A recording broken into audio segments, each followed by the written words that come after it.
So the question from Mr. Rocky G is, hey fam, hello fam, how do you make the mental switch to becoming a full-time trader? I've actually been meaning to record a video on this one, and perhaps I'll do a more detailed and streamlined version of what I think like a good roadmap to becoming a trader would look like.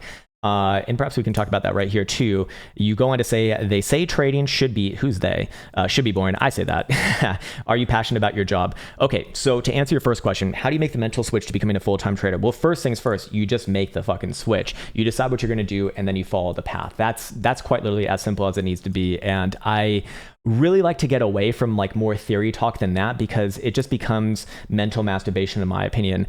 How do you explain to someone how to drop something that's in your hand? I'm holding like I guess this is part of my watch that broke off. Yeah, it's like the little wristband of my watch. It's like, how would you explain to someone, how do you drop this in your hand? You can say, okay, so first you focus on relaxing your muscles, then you decide to slowly release, and then you do this and that and the other thing. And it's like, at some point there is a divide between thinking and action, right?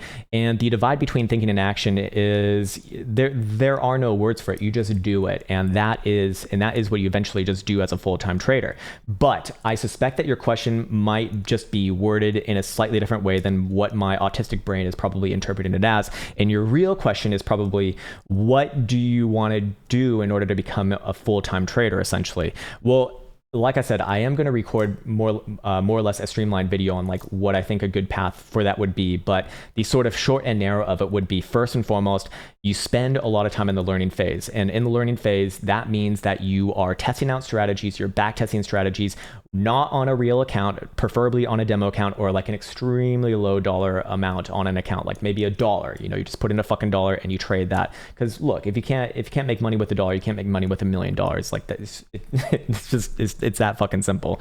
I mean, you could come up with some comebacks where that's not true, but generally speaking, look, if you can't make it work with a small amount, you probably can't make it work with a big amount. And it's not very wise to be putting any real money at risk when you don't have any proven strategy. Because at the end of the day, when you make the switch to becoming a full-time trader, or professional trader perhaps is maybe a better way of putting it, all you're doing then is you're just playing basically an algorithm out in your brain as to what your strategy is based off of, you know, the historical results of it. So what does that mean? It means that you go and backtest whatever piece of strategy you're going to be using, whatever piece of edge you're going to be, using as your main driver, and then you come up with some sort of statistics that support what your strategy is. Is it working or not? And is that relevant to you or not? Like, is that as good as you need it to be in order to be a full-time trader?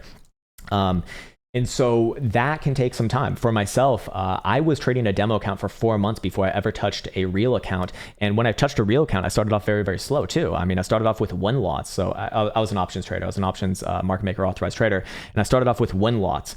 So you want to progressively desensitize yourself in a very, very minimal way so that you barely even notice that the money or your size is going up. You want to be like a frog in hot boiling water, in the sense that you don't even realize that you're starting to actually do it. Like that's realistically where that whole switch up comes from, is you're just doing it, man.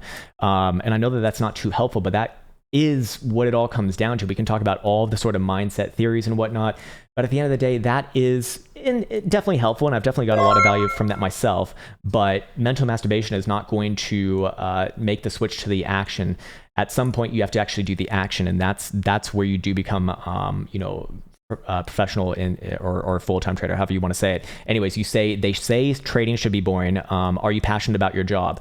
So, am I passionate about my job? Yes, but trading is boring because you more or less know about what the results are going to be, right? If you're playing out a strategy that has like a 66% win rate, do you get excited about your wins or losses? Well, I mean, maybe you do, maybe you don't, but at some point over some amount of time, you're going to come into the realization that it's like, okay, why would I get excited about this win if I know that it's just a matter of time before I'm going to get a loss? And over a long enough period of time, I pretty much know what my results are going to be. Like, excitement comes from novelty, in my opinion. And in trading, there is novelty with like outlier situations. Obviously, I mean, it's just, it's there, there's always going to be the potential. There's always going to be a non-zero probability of a black swan event coming around. And so that will cause you to think, that'll cause a little bit of excitement. But ideally, the reason why I say, or realistically, the reason why I say that trading should be boring is because it means that you understand that it's just a statistical game. That's all that it is.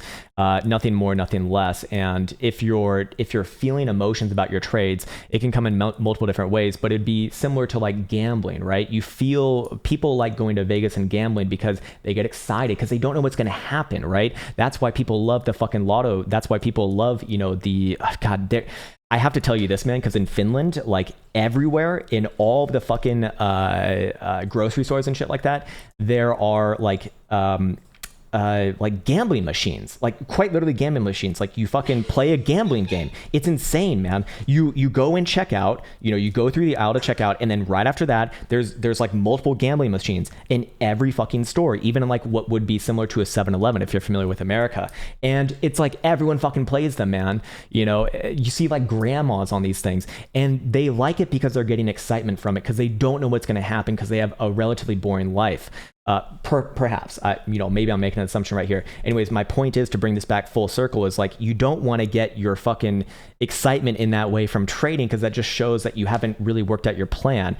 At first, you're probably going to feel that way. Once you start to see your results and everything, that is exciting. To see yourself get better at something is certainly exciting, no doubt about that. And that is where the motivation comes from. So if I were to make a relationship between it, it's like, you can't be motivated by, or it's like, I don't think that you can be motivated or excited or stimulated by or passionate about just looking at a statistical like setup play out. But what you can become very passionate about is getting better at tightening that up over time. So that's what I'm passionate about. That's where I get a lot of excitement from, is like, oh shit, I have a new tool here. Maybe I can increase my win rate by 1%, because I know and I understand, and perhaps you understand as well, that over a 10, 20, 30 year time period, that adds up to insane amounts. Just fucking insane amounts of numbers. But the problem is that you need to separate that sort of thinking from the lotto type of thinking, where it's like, I don't know what's going to happen. I hope that a good thing happens. And here we go. Fucking put it all on red. Like that kind of bullshit. Like these are not the same sort of thing. So passion comes from setting a goal and achieving it, not from like, oh, I'm punting along right here. Let's just go to the fucking moon or else I'm wrecked. Like that's not where you want to be. And that is a sign of not a trader. That's a sign of a gambler. So that's the distinction that I want to make here.